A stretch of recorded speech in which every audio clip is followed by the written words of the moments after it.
you for sharing the song and the idea that study and practice of wisdom are important to help us work towards saving the world. Our next speaker is also an alumnus of the Developing Virtue Boys School, and Wayne Chen.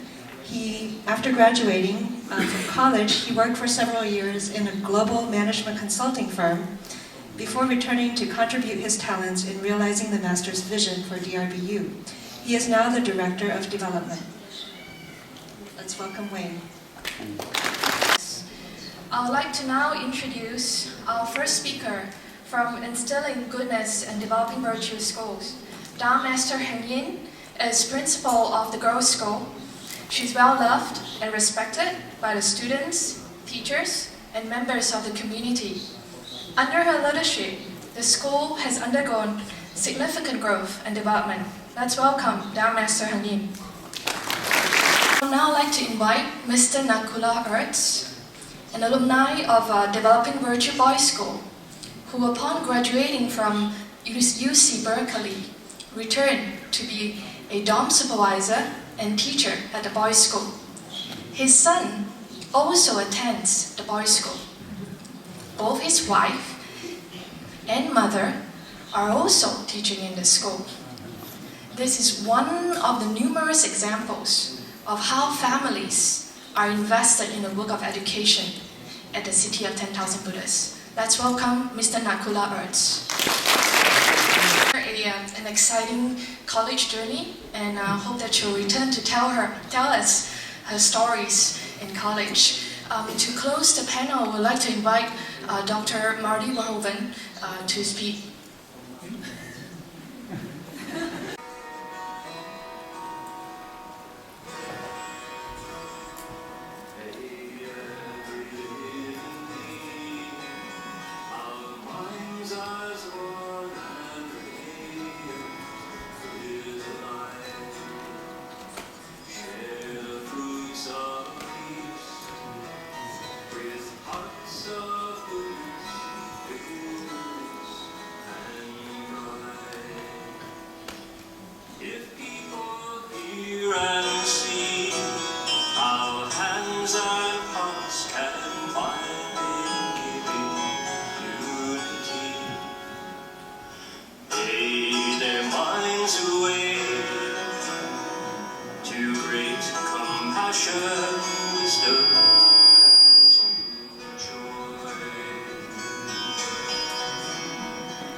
Seven or 7:30?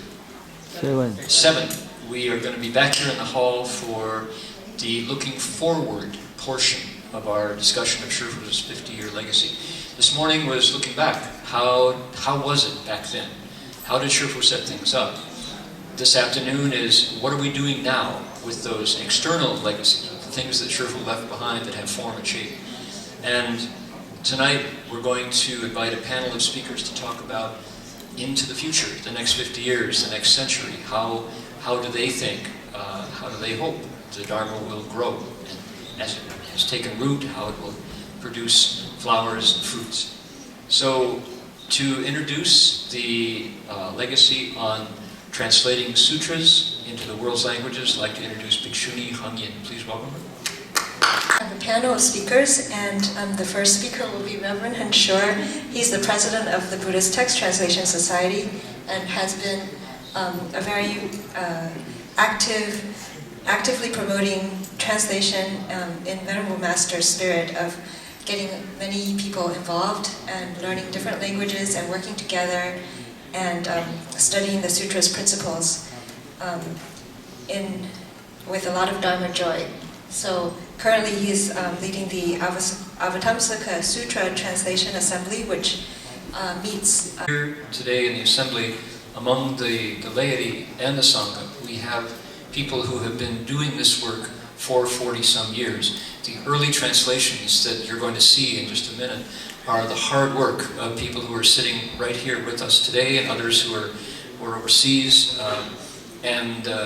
I'm going to just give you the look through one lens, so to speak, and then let everybody else produce the entire spectrum of light.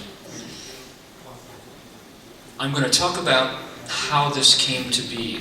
Run by kind-hearted volunteers who've been doing this for a very long time, putting it together, the halls. And it has our latest translation, the second edition of the Shiragama Sutra. It's a very nice, informative website, and you can also purchase them there. Now, we have a long way to go in terms of distribution. So, let me say it again, BTTS Online, Buddhist Text Translation Society. bttsonline.org is how you'll find it. And we need to say that our efforts to distribute the translations that we do have really lagged far behind. We still have yet to investigate e-texts, and we don't have a contract with a national distributor. Our books are on Amazon.com, but not that many, and not very tidy, not very systematic. So there is a great deal of work to be done. And if anyone has